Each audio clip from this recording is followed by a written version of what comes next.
الذين يأكلون الربا لا يقومون إلا كما يقوم الذي يتخبطه الشيطان من المس ذلك بأنهم قالوا إنما البيع مثل الربا وأحل الله البيع وحرم. Riba berasal dari kata roba, artinya bertambah atau tumbuh. Menurut istilah syara, artinya ketentuan mengembalikan secara berlebih atas suatu barang atau uang yang dipinjam dalam tenggang waktu tertentu yang ditetapkan oleh satu pihak yang diuntungkan kepada pihak lain yang merasa keberatan dan dirugikan. Secara sederhana, menurut Yusuf Qaradawi, setiap pinjaman yang di dalamnya mensyaratkan penambahan adalah riba. Secara umum riba terbagi menjadi dua, yaitu riba dain atau duyun, dan riba bai.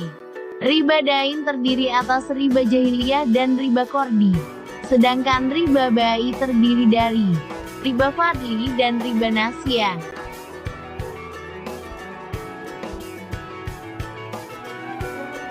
Riba dain adalah riba yang terdapat dalam akad hutang, seperti pinjam meminjam uang dan jual beli tidak tunai atau kredit.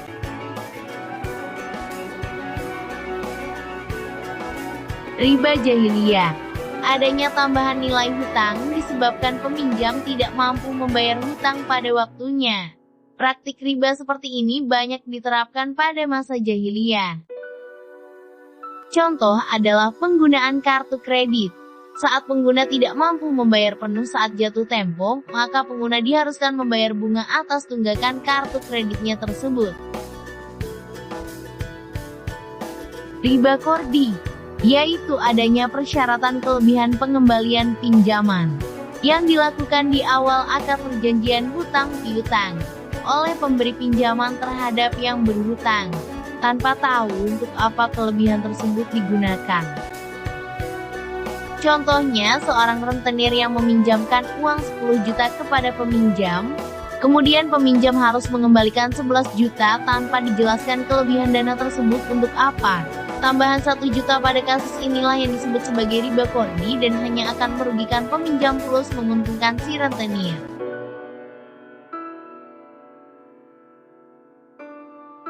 Riba fadli adalah riba yang diperoleh dari kelebihan. Ketika melakukan kegiatan tukar-menukar benda-benda sejenis namun ukurannya tidak sama rata. Contoh praktik riba fadli misalnya seseorang menukar 10 gram emas 20 karat dengan 11 gram emas 19 karat. Riba nasiyah adalah riba yang diperoleh dari tambahan yang disyaratkan oleh orang yang mengutangi kepada orang yang berutang sebagai imbalan atas penangguhan atau penundaan pembayaran utangnya. Misalnya, seseorang membeli tas dengan harga 200.000 karena membeli tas secara kredit, maka tas tersebut dijual 300.000. 200.000 harga tas dan 100.000-nya sebagai imbalan kepada penjual karena telah memberikan kesempatan berhutang si pembeli. Nah, uang 100.000 sebagai imbalan itulah yang dinamakan riba nasiyah. Selain itu ada pula ribayat.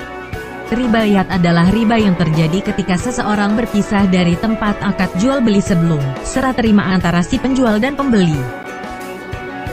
Contohnya ketika seseorang membeli paket internet 30 GB. Tanpa dicek isi kuota benar 30 GB atau tidak, orang tersebut langsung membayar kemudian pergi. Sesampai di rumah ternyata isinya hanya 20 GB. Maka si penjual paket internet ini menanggung dosa ribayat. Demikianlah materi kali ini. Semoga dapat dipahami. Dan sampailah kita pada akhir pertemuan ini. Sampai berjumpa pada materi berikutnya. Wassalam.